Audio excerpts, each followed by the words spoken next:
Today's story is The Elves and the Shoemaker, a Grimm's fairy tale. There was once a shoemaker who worked very hard, was very honest, but still he could not earn enough to live upon, and at last all he had in the world was gone, save just leather enough to make one pair of shoes. Then he cut his leather out, all ready to make up the next day, meaning to rise early in the morning to his work.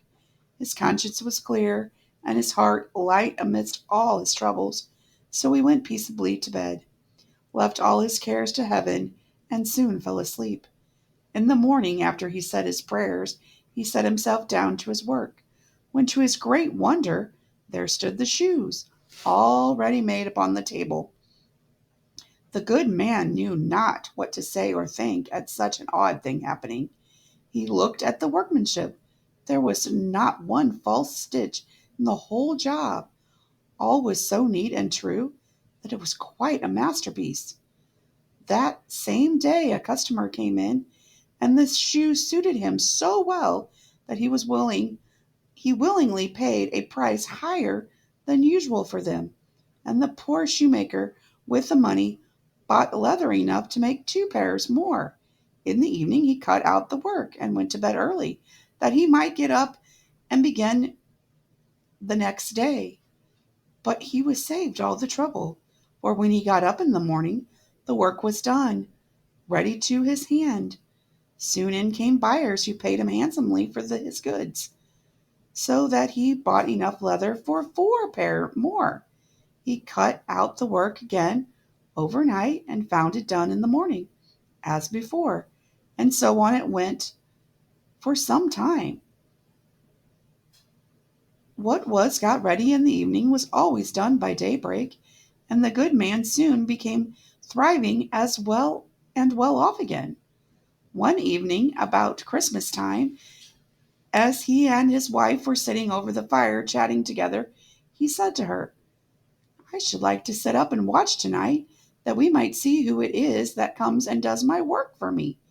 The wife liked the thought, so they left a light burning and hid themselves in a corner of the room behind a curtain that was hung up there, and watched what would happen.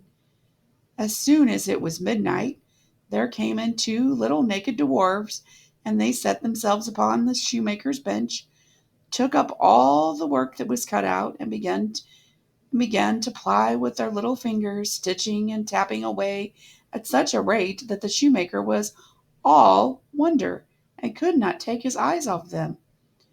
And on they went till the job was quite done, and the shoes stood ready for use upon the table. This was long before daybreak, and then they bustled away as quick as lightning.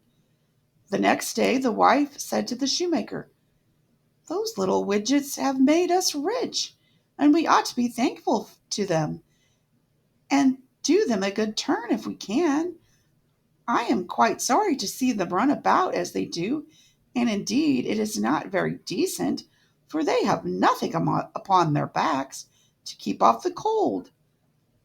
I'll tell you what, I will make each of them a shirt and a coat and a waistcoat and a pair of pantaloons into the bargain, and do you make each of them a pair of shoes."